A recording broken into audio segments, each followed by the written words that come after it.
The giant space station called Harmony Point floated in the empty space between star systems. Ships from dozens of different worlds docked at its massive ports. Inside the main meeting hall, beings from across the galaxy sat around a circular table that glowed with soft blue light. Captain Lisa Grant adjusted her dark blue uniform and looked around the room. She had been to many meetings like this one, but today felt different. The air carried tension that made everyone sit straighter, in their chairs. Next to her sat Zarathel, the elf diplomat whose silver hair caught the light whenever she moved. Her pointed ears and ancient green eyes showed wisdom that came from living for centuries. At the far end of the table, Kexvara clicked her sharp claws against the metal surface. The insect-like alien had 4 arms and compound eyes that reflected, light like black diamonds. Her species called themselves the Zephyrian Swarm, and they controlled dozens of worlds in the outer spiral. When Kexvara spoke, her voice buzzed like angry bees. "The intelligence reports are clear," Kexvara said. 17 different species are gathering their war fleets. They all have the same target. She paused and looked directly at Lisa. "Earth, Doctor." Amanda Brooks leaned forward in her chair. The young scientist had spent years studying alien cultures and languages. Her brown hair was pulled back in a simple ponytail, and her clothes were practical rather than fancy. She understood alien, minds better than most humans, which is why she had been chosen for this mission. "Why now?" Amanda asked. "What changed?" Valnira, the crystal-based alien, shifted in her seat. Her body looked like living glass that had been shaped into a humanoid form. When she spoke, her voice sounded like wind chimes. "Someone has been spreading information about human weakness. These species believe Earth is an easy target." Zarathel's expression darkened. The elf had fought alongside humans in border conflicts near the rim worlds. She knew things about human capabilities that others did not. "They are making a terrible mistake," she said quietly. "Humans are not what they appear to be." Lisa remained calm, but her hands clenched slightly under the table. She had received emergency communications from Earth before coming to this meeting. Commander Maya Rodriguez was already mobilizing defense systems that most of the galaxy did not know existed. The aliens around this table saw only Earth's basic space elevators and small orbital stations. They had no idea what humanity kept hidden. Kexvara activated a holographic display above the table. The image showed the Sol system with red dots marking approaching fleets. "The Crimson Horde brings 300 ships. The Void Hunters have assembled 200 vessels. The Stellar Dominion is sending their entire battle group." She continued listing numbers until the total reached over 2,000 enemy ships. "The attacks are coordinated," Valnira added. "Each fleet approaches from a different direction. They plan to strike Earth simultaneously from all sides. No single world could survive such an assault." Amanda studied the tactical display with growing concern. The coordination was too perfect. Someone with detailed knowledge of galactic military capabilities had planned this attack. "Who gave them the intelligence about our defenses?" she asked. "Unknown," Kexvara buzzed. "But the source provided detailed scans of Earth's orbital infrastructure. According to these reports, humans have only basic defensive satellites and a few patrol ships." Zarathel laughed, but the sound held no humor. "Your source has never seen humans fight. I have." She stood and walked to the display, her movements graceful despite her tall frame. "During the Outer Rim crisis, I watched a single human ship disable an entire pirate fleet. They did not destroy the pirates. They captured them, all of them, in less than 10 minutes. "Impossible," Valnira said. "No species has that kind of technology." "That is what the pirates thought too," Zarathel replied. Lisa activated her communication device. Maya's voice came through clearly despite the vast distance. "Lisa, we are tracking multiple hyperspace signatures converging on our position. Estimated arrival time is 6 hours." "Understood, Maya. Are our preparations complete?" "All systems are ready. The moon is in position." Kexvara's compound eyes focused on Lisa. "What does that mean? What moon position?" Lisa stood and gathered her papers. "It means you should warn your fleets to stay away from the Sol system, for their own safety." You cannot be serious, Velnira said. 2,000 ships against one world. Even with advanced technology, the numbers are impossible to overcome. Amanda closed her datapad and looked around the table. The thing about impossible odds is that they depend on what you think is possible. She followed Lisa toward the exit.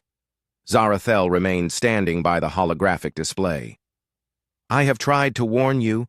My people learned long ago not to underestimate humans. The forest worlds have been peaceful for centuries because we chose to be their friends rather than their enemies. What happened to the species that chose differently? Kexavara asked. Ask them yourself, Zarathel said. Oh, wait. You cannot. They are all gone. The elf diplomat gathered her things and walked toward the door. Before leaving, she turned back to face the alien representatives. When this is over, remember that you were warned. Remember that humans gave you a chance to avoid this tragedy. Lisa paused at the doorway.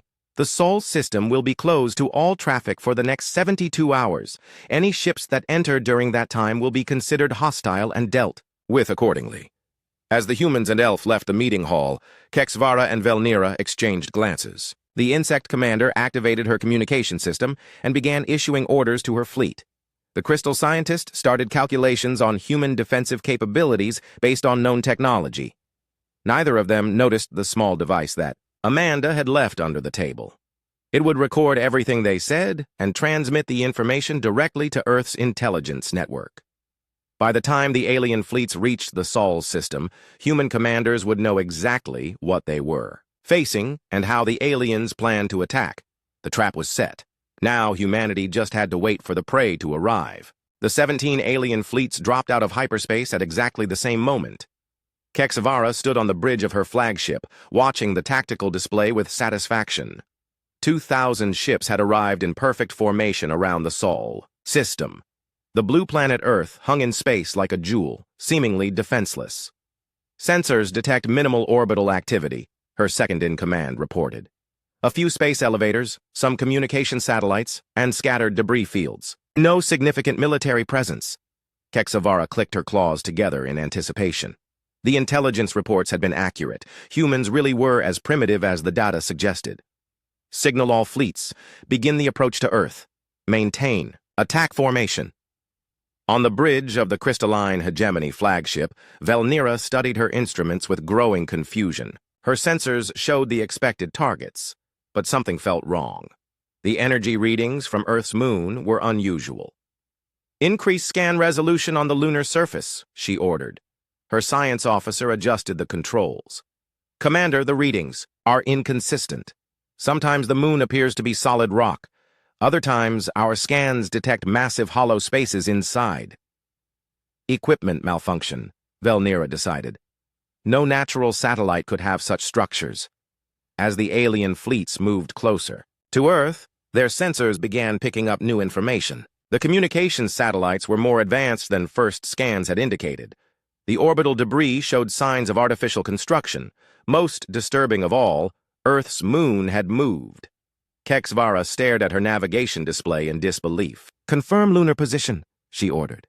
Confirmed, Commander. Earth's moon has shifted from its normal orbit. It now sits directly between our fleets and the target planet. Impossible. Natural satellites do not move without massive gravitational interference. Check for hidden mass drivers or tractor beam arrays. Before her crew could respond, the moon began to change. Its gray surface split open along invisible seams. Sections of what appeared to be solid rock folded back like flower petals. Underneath lay structures that dwarfed the largest alien battleships. Admiral Lisa Grant's voice suddenly filled every communication channel across all 17 fleets. Attention all vessels. This is Admiral Grant of Earth Defense Command. You are entering restricted space. Turn back immediately. This is your only warning. Kexvara switched to a private channel with her fleet commanders. How is she broadcasting on our secure frequencies? Unknown, Commander. Her signal is stronger than our own transmitters. On the Hegemony flagship, Velnira watched in fascination as more of the moon's surface opened. Weapon platforms emerged that violated everything she knew about physics. The energy signatures were impossible. No known technology could generate that much power in such a compact space. Analysis of lunar installations? She demanded. The weapons appear to manipulate fundamental forces, Commander. Gravity, electromagnetic fields, and something our instruments cannot identify. Dr. Amanda Brooks stood in the command center hidden deep inside the moon. The facility had been constructed over decades, carved from lunar rock and reinforced with materials that did not officially exist. Through massive viewing ports, she watched the alien fleets hesitate as they realized what they faced. All defensive. Systems online, she reported to Lisa. Projection shields at full power, energy absorption arrays ready. Commander Maya Rodriguez coordinated Earth's response from a facility that the aliens could not see. What appeared to be communications satellites began moving into new positions. Each small object was actually a sophisticated weapons platform, controlled by quantum-linked artificial intelligence. Maya, what is the status of our orbital grid? Lisa asked. Fully deployed. 3,000 defensive drones are now active. The aliens count only our decoy installations. The first alien fleet to attack was the Crimson Horde. Their commander, convinced that the lunar installations were an illusion, ordered a full assault. Crimson energy beams lanced out toward the moon's weapon platforms. The beams were powerful enough to cut through any known material. Amanda watched the energy readings spike as the alien weapons struck their targets. Then something incredible happened. The defensive shields did not block the attacks. Instead, they absorbed the energy completely. Every joule of power from the Crimson Horde's weapons was converted and fed into Earth's power grid. Shield efficiency at 100%, Amanda reported. All absorbed energy is being stored for our use. Kexvara watched in horror as her allies' most powerful weapons had no effect. All fleets concentrate fire on the lunar installations. Combined assault, maximum power. 17 different alien technologies fired simultaneously at the moon. Plasma cannons, particle beams, antimatter torpedoes, and exotic energy weapons created a light show visible from Earth's surface. The barrage continued for 5 full minutes. When the weapons' fire stopped, the lunar installations remained completely undamaged. Worse, Earth's defensive platforms began powering up, using the energy from the alien attacks. Velnira's instruments detected massive power buildups across the human defensive network. They are using our own weapons against us. How is this possible? Lisa's voice filled the communication channels again. You have seen our defensive capabilities. We gave you a chance to leave peacefully.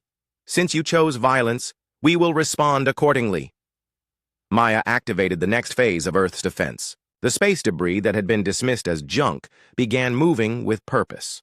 Thousands of objects that looked like random metal fragments revealed themselves as sophisticated drones. Each one was equipped with weapons and controlled by artificial intelligence that could think faster than any biological mind. Amanda monitored the deployment from her command post. Drone swarm is active. All units responding to central coordination. The alien fleets suddenly found themselves surrounded. What they had thought was empty space filled with human technology. Ships appeared out of nowhere as cloaking systems. Deactivated, weapon platforms emerged from asteroid hiding places. The entire Sol system revealed itself to be one enormous defensive network. Kexavara realized that her fleets were trapped. Human ships began emerging from concealed positions throughout the asteroid belt. These vessels moved with impossible speed and precision. Their technology was clearly far beyond anything in the galactic databases. Retreat, she ordered. All fleets, withdraw to safe distance. But the human ships moved faster than the alien vessels could escape. Within minutes, the attacking fleets found themselves contained within a sphere of human technology. They were not being destroyed, but they could not leave. Velnira watched her sensors with growing amazement and terror. The humans were not using conventional weapons. Instead, they were manipulating space itself. Ships that tried to jump to hyperspace found their drives simply would not function. Vessels that fired weapons discovered their energy was redirected back at them. Lisa appeared on all communication channels again. Her image was calm and professional, but her words carried absolute authority. All alien vessels will power down. Their weapons immediately.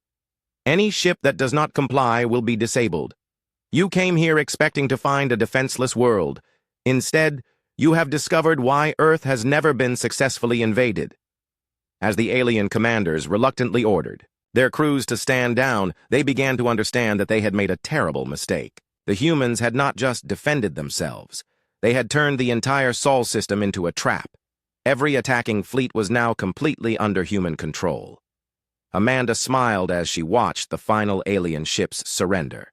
The defense of Earth was proceeding exactly as planned. Soon, these invaders would learn the same lesson that dozens of other species had learned before them. Attacking Earth was not just impossible. It was the last mistake any aggressive species ever made. The silence in space lasted exactly 30 seconds after the alien fleets surrendered. Then Admiral Lisa Grant gave the order that changed everything. "Maya, activate Operation Shepherd." Commander Maya Rodriguez smiled as she pressed a series of buttons on her control panel. "Operation Shepherd is now active. All units begin Phase 2. What happened next terrified the alien commanders more than any weapon could have. The humans did not destroy the defeated fleets. Instead, they began capturing them. Kexavara watched in disbelief as her flagship suddenly found itself surrounded by a strange blue glow. Her instruments went crazy as every system on the ship began shutting down. "What is happening?" she demanded. Her science officer stared at his readings in confusion. "Commander, we are being moved. Something is transporting our entire ship." "That is impossible. Nothing can move a vessel this size without massive tractor beam arrays." But the impossible was happening. Kexavara's flagship, along with dozens of other ships from her fleet, simply vanished from their positions. One moment they were floating in space near Earth's moon. The next moment they were somewhere else entirely. Dr. Amanda Brooks monitored the transport process from her lunar command center. The technology being used was so advanced that most galactic civilizations would think it was magic. Humans had learned to manipulate space and time in ways that broke conventional physics. "Transport efficiency at optimal levels," she reported. "All captured vessels are being moved to secure containment areas." The containment areas were spaces that existed outside normal reality. Human scientists had discovered how to create pocket dimensions that could hold entire fleets while keeping them completely isolated from the rest of the universe. The captured aliens would be safe, but they would also be completely under human control. Velnira experienced the transport from her crystalline flagship. Her people had advanced scientific knowledge, but what the humans were doing made no sense, according to any known laws of physics. "Analysis of the transport method," she ordered. "Impossible to analyze, Commander. Our instruments detect spatial distortions that should not exist. The humans appear to be folding space itself." Lisa stood on the bridge of her command ship, watching as the operation proceeded perfectly. This was not the first time humans had dealt with an invasion fleet. Over the centuries, they had refined their response to aggressive species. The process was now as routine as any other military operation. "Maya, status report on fleet capture?" 70% of enemy vessels secured. Remaining ships are being processed now. No casualties on either side. This was the part that confused alien observers most. Humans could have easily destroyed the attacking fleets. Their weapons were clearly superior to anything the aliens possessed. Instead, they chose to capture rather than kill. The reason for this choice would become clear later. Zarathel observed the battle from her elven vessel, positioned at a safe distance from the conflict. She had seen human military operations before, but never on this scale. Her people had learned long ago that humans were far more dangerous when they chose mercy over destruction. "Signal Earth Defense Command," she ordered. "Request permission to approach and assist with post-battle operations." Lisa's response came quickly. "Permission. Granted, Zarathel. Your expertise with alien psychology will be valuable for what comes next." As the last alien ships vanished into human containment systems, Maya began Phase 3 of the operation. Hidden throughout the asteroid belt were facilities that no alien scanner had detected. These installations now revealed themselves, emerging. From concealed positions like flowers blooming in fast motion, Amanda coordinated the emergence of Earth's hidden infrastructure. All concealed facilities are now active, mobile shipyards online, manufacturing plants operational, research stations fully powered. The aliens who were still conscious and able to observe witnessed something that shattered their understanding of human capabilities. What they had thought was a primitive civilization revealed itself to be the most advanced technological power in the galaxy. Massive shipyards that had been hidden inside asteroids began producing new vessels at impossible speeds. Manufacturing. Facilities that looked like empty space started assembling weapons and equipment using raw materials pulled from seemingly nowhere. Research stations emerged from concealed dimensions, their exotic technology making the air itself shimmer with strange energies. Kexvara found herself in a containment cell aboard a human facility that seemed to exist in several dimensions at once. Through a transparent wall, she could see her captured officers being treated with respect and kindness. They were prisoners, but they were not being harmed. A human guard approached her cell. The woman was young and spoke with a gentle voice. "Commander Kexvara, Admiral Grant would like to speak with you. Will you accept a communication link?" "I have no choice," Kexvara replied bitterly. "Actually, you do have a choice. Everything that happens from now on will be your decision to make." Lisa's image appeared on a screen in front of Kexvara's cell. The human admiral looked tired, but not angry. "Commander, I want you to understand something important. You are not a prisoner of war. You are a guest who made a serious mistake." "What do you mean?" "Your fleets attacked Earth because you believed we were weak and primitive. That information was deliberately provided to your species by someone who wanted you to make this attack. You have been manipulated into becoming a threat to galactic peace." Kexvara's compound eyes focused on Lisa's image. "You are saying someone tricked us into attacking you?" "Yes. The same thing has happened to 36 other species over the past few thousand years. Each time, the result is the same.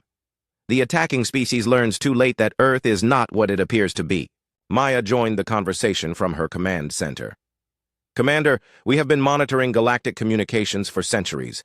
We know that aggressive species use successful attacks on weaker worlds to build confidence for larger conquests. By appearing weak, we attract the attention of these aggressive species. When they attack us, they reveal themselves as threats to galactic peace." Amanda added her perspective from the lunar facility. "What happens next depends entirely on the choices your species makes. We can help you become protectors of peace, or we can ensure that you never threaten anyone again. The decision is yours." Velnira listened to a similar conversation in her own containment area. Her crystalline mind processed the implications of what the humans were telling her. "You are saying that you deliberately appear primitive to attract attacks?" "Yes," Lisa confirmed. "It is much easier to deal with aggressive species when they come to us rather than having to hunt them down across the galaxy. But why capture us instead of destroying us?" "Because destruction solves nothing. Dead species cannot learn from their mistakes. They cannot become allies. They cannot help protect other worlds from the same manipulation that led you to attack." "Earth," Maya continued the explanation. "Every species that has attacked Earth has been given the same choice you now face. Some chose to join our protection network and help maintain galactic peace. Others chose pride and independence." "What happened to the ones who chose independence?" Velnira asked. Amanda answered quietly. "Their homeworlds no longer exist. Not because we destroyed them, but because other aggressive species learned of their locations through intelligence networks. When you attack Earth, you reveal your military capabilities and your willingness to use violence for conquest. That information becomes available to your enemies." The captured alien commanders began to understand the true horror of their situation. They had not just failed to conquer a primitive world. They had exposed themselves as threats to galactic peace. Now every other aggressive species in the galaxy would know exactly where to find them and how to defeat them. Zarathel's voice joined the conversation from her approaching vessel. "The elven worlds faced this same choice 3 centuries ago. We chose integration with the Human Protection Network. Since then, our people have lived in peace and prosperity. We have had no wars, no invasions, no threats to our civilization." "And if we refuse?" Kexvara asked. Lisa's expression remained calm. "Then you will be released with full knowledge of what you have learned here. You will return to your homeworlds knowing that 17 different species now consider you a failed aggressor. You will face the consequences of that knowledge alone." The choice was clear, but it would not be easy to make. The alien commanders had to decide between their pride and their survival. Either way, they would never again be the same species. that had confidently attacked what they thought was a defenseless world. The humans waited patiently for their answer. Dr. Amanda Brooks walked through the corridors of the containment facility with a data pad in her hands. The captured alien commanders would soon learn the full truth about Earth and humanity. She had conducted these interviews dozens of times before, but each species reacted differently to the revelations. Kexvara sat in her comfortable cell, no longer trying to escape. The insect commander had spent hours testing the walls and examining the technology that held her. Everything she discovered convinced her that humans possessed capabilities far beyond any known science. "Commander," Amanda said as she entered, "the cell area. Are you ready to learn the truth about what happened here?" "I suppose I have no choice." Amanda activated her data pad, and holographic images filled the air around them. "Actually, you always have choices. That is what makes this conversation important." The first image showed a star map of the galaxy as it existed millions of years ago. Most of the stars were unmarked, but one section glowed with the lights of an advanced civilization. "This is how the galaxy looked when humans first developed. Space travel," Amanda explained. Kexvara studied the display with growing confusion. "That cannot be correct. My species has records going back 50,000 years. Humans appeared in galactic affairs only a few centuries ago." "Your records are incomplete," Amanda said gently. "Humans are not newcomers to the galaxy. We are the oldest surviving technological species." Commander Maya Rodriguez joined the conversation through a communication link. Her image appeared next. To Amanda. "The world you call Earth is not humanity's original home. It is our fortress. We retreated there after the last great galactic war ended." The holographic display changed to show the aftermath of an ancient conflict. Entire star systems had been reduced to debris fields. Civilizations that had existed for millions of years were wiped out completely. The war lasted for 10,000 years, Maya continued. When it ended, only a few species survived. Admiral Lisa Grant's voice added details to the explanation. "Humans chose isolation rather than continue the cycle of violence. We established Earth as a hidden refuge and made ourselves appear primitive to avoid attracting attention." Kexvara's compound eyes reflected the holographic light as she processed this information. "You are claiming that humans are older than the crystalline hegemony? Older than the First Empire?" "Much older," Amanda confirmed. "We have records of both those civilizations from their earliest development. We watched them grow from primitive cultures into galactic powers."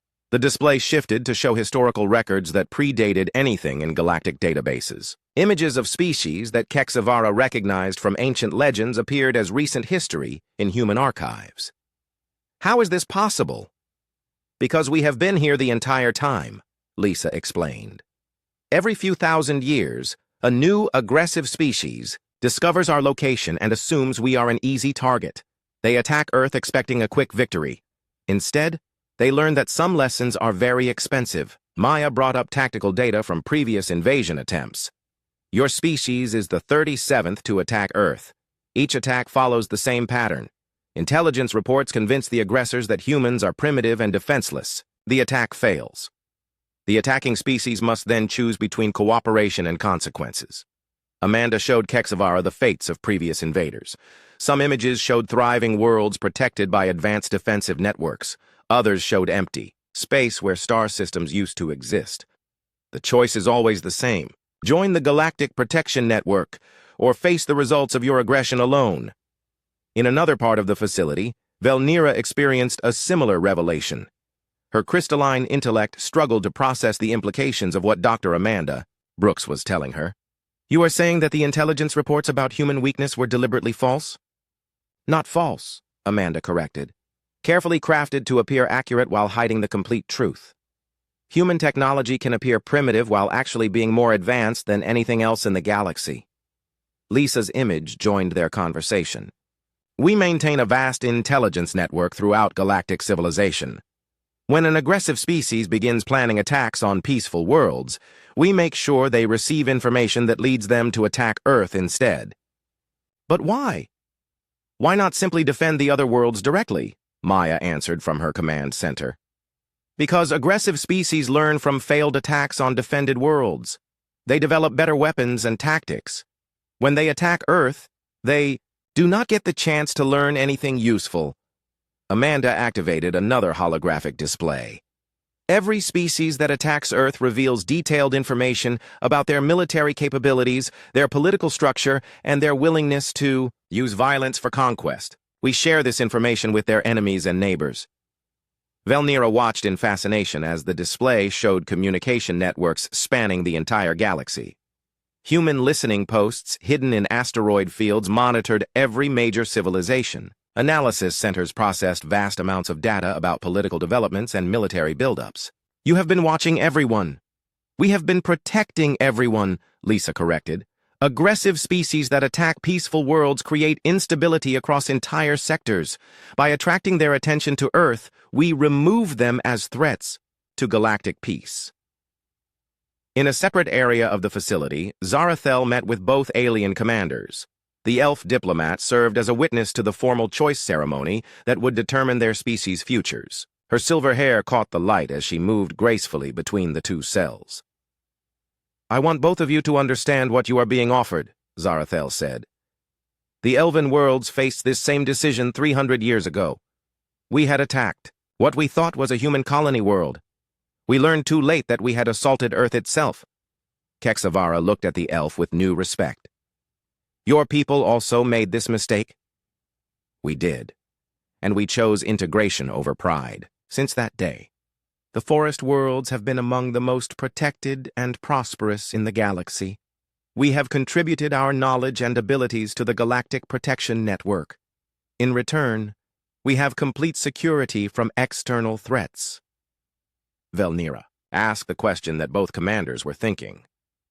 What exactly does integration involve? Amanda answered with detailed explanations. Your species would become part of a cooperative network that maintains peace across multiple sectors. You would share intelligence about threats and contribute your unique capabilities to collective defense efforts. Maya added more specifics. The Zephyrian Swarm's organizational abilities would be valuable for coordinating defensive responses across large areas. The crystalline hegemony's scientific knowledge would advance our understanding of exotic physics and energy manipulation. Lisa concluded the explanation. In exchange, your homeworlds would receive protection from the same defensive technologies that guard Earth. Your people would have access to advanced sciences and guaranteed peace. And if we refuse? Kexavara asked. Then you return to your worlds with complete knowledge of what you have learned here, Amanda said. You will know that Earth is protected by technology beyond your ability to counter. You will also know that your failed attack has been observed by every hostile species in your sectors. Zarathel provided the final context. Aggressive species view failed invasions as signs of weakness. When you return home, your enemies will know exactly when and how you were defeated. They will use that information to plan their own attacks on your worlds. The choice was clear but difficult. Join the Human Protection Network and accept a subordinate role in galactic affairs, or maintain independence while facing the consequences of their failed aggression. Both alien commanders understood that their decisions would determine not just their own fates, but the futures of their entire civilizations. Amanda waited patiently for their answers. She had seen proud species choose destruction over cooperation. She had also seen wise leaders accept reality and choose survival. Either way, the galaxy would become slightly more peaceful. That was all humanity really wanted. The revelation was complete. Now came the most important part of the process. The choice itself would reveal whether these species could learn from their mistakes or whether they would become another footnote in humanity's long history of protecting galactic peace. The ceremony chamber aboard the human facility was designed to impress and intimidate without being threatening. Admiral Lisa Grant stood at the center of a circular room where holographic displays showed the real-time status of civilizations across the galaxy. Commander Maya Rodriguez monitored communication networks from her position at a control station. Dr. Amanda Brooks prepared data files that would document whatever decisions the alien commanders made. Kexavara entered the chamber, with her compound eyes reflecting the soft lights from dozens of star maps. Her insect-like movements had become more careful and deliberate as she learned to respect human capabilities. Behind her walked Velnira, whose crystalline body caught and refracted the room's illumination into rainbow patterns on the walls. Zarathel served as the formal witness to the proceedings. The elf diplomat had conducted similar ceremonies many times over the centuries. Her presence reminded everyone that other species had faced this same choice and survived to prosper. Her silver hair was braided with small gems that marked her status as an integrated member of the Galactic Protection Network. "Before we begin," Lisa said, "I want both of you to understand exactly what your choices mean. This is not just about your personal survival. The decisions you make today will determine the fate of every member of your species for generations to come." Maya activated the holographic displays to show current galactic situations. "While you have been here learning the truth about Earth, your failed invasion has become known throughout your sectors. Hostile neighbors are already making plans based on your demonstrated weaknesses." Amanda brought up specific intelligence reports. "Commander Kexvara, the Crimson Syndicate has moved 3 fleets towards Zephyrian space. They interpret your defeat as an opportunity to claim your colonies. Commander Velnira, the Void Hunters have begun probing your border worlds. They believe your military forces are weakened and scattered." Kexvara clicked her claws together nervously. "How long do we have before these attacks begin?" 6 months, perhaps less," Maya replied. "Aggressive species move quickly when they sense opportunity." Velnira's crystalline voice carried undertones of worry. "What happens if we choose integration? How quickly could defensive measures be implemented?" Lisa smiled slightly. "Immediately. The moment you formally accept integration, your homeworlds will be placed under the same protective protocols that guard Earth. Any attack on integrated species is treated as an attack on humanity itself." Zarathel stepped forward to share her experience. "When the Elven worlds made this choice, we were facing invasion from the Metal Lords. Within hours of our integration ceremony, human defensive platforms appeared in our star systems. The Metal Lords found their fleets disabled before they could fire a single shot." "What happened to the Metal Lords?" Kexvara asked. "They were given the same choice you face now," Amanda answered. "They chose pride over survival. 3 months later, their empire was destroyed by a coalition of species they had previously threatened. We provided intelligence about their capabilities to their enemies." Maya brought up historical records showing the aftermath of such decisions. Species that refuse integration do not necessarily face direct human retaliation. Instead, they face the natural consequences of their revealed aggression. Other hostile civilizations view them as weakened targets. The displays showed the current status of various galactic regions. Green areas indicated sectors under the Protection Network's influence, where peaceful trade and cooperation flourished. Red areas marked regions controlled by aggressive species that constantly fought each other for resources and territory. "Integration means more than just defense," Lisa explained. "Your species would gain access to technologies that could advance your civilizations by thousands of years, medical knowledge that could extend lifespans, energy systems that could power entire worlds without environmental damage, transportation methods that make interstellar travel as simple as walking to the next room." Velnira studied the technological offerings with fascination. "Why share such advances? What do humans gain from our integration?" "Peace," Amanda answered simply. "Every species that joins the Protection Network becomes a defender of stability rather than a source of conflict. The galaxy becomes a little safer for everyone." Zarathel provided additional context. "Integrated species also contribute their unique abilities to the collective effort. Elven longevity allows us to maintain long-term perspectives on galactic developments. Our connection to natural forces helps identify environmental threats that could destabilize entire systems." Maya explained the practical benefits. The Zephyrian swarm's organizational abilities would be invaluable for coordinating defensive responses across multiple sectors. Your people think in terms of collective action and rapid deployment. The crystalline hegemony's scientific knowledge could help us understand exotic phenomena that threaten galactic stability. Kexvara made her decision first. Her pride as a military commander warred with her responsibility to her people. She had seen enough human capabilities to know that resistance was futile. More importantly, she had learned enough about galactic realities to understand that independence meant isolation and vulnerability. "I accept integration for the Zephyrian swarm," she announced formally. "My people will serve the cause of galactic peace." Lisa nodded approvingly. Your decision is recorded and implemented immediately. Zephyrian space is now under Protection Network jurisdiction. Defensive platforms are being deployed to your key systems as we speak. Velnira took longer to decide. Her crystalline intellect processed thousands of variables and possibilities. She thought about her people's proud scientific traditions and their desire for independence. Then she considered the alternatives and the threats already moving toward her worlds. The crystalline hegemony accepts integration, she said finally. Our knowledge will serve the greater good. Amanda recorded both decisions in the official archives. Integration ceremonies are complete. Both species are now full members of the Galactic Protection Network. The immediate effects were dramatic. Communication networks across the galaxy carried news of the integration. Species that had been planning attacks on Zephyrian and crystalline worlds suddenly found their targets protected by technology they could not hope to overcome. The balance of power in multiple sectors shifted toward peace and stability. Zara Thel observed the proceedings with satisfaction. 2 more species have chosen wisdom over pride. The galaxy grows a little safer today.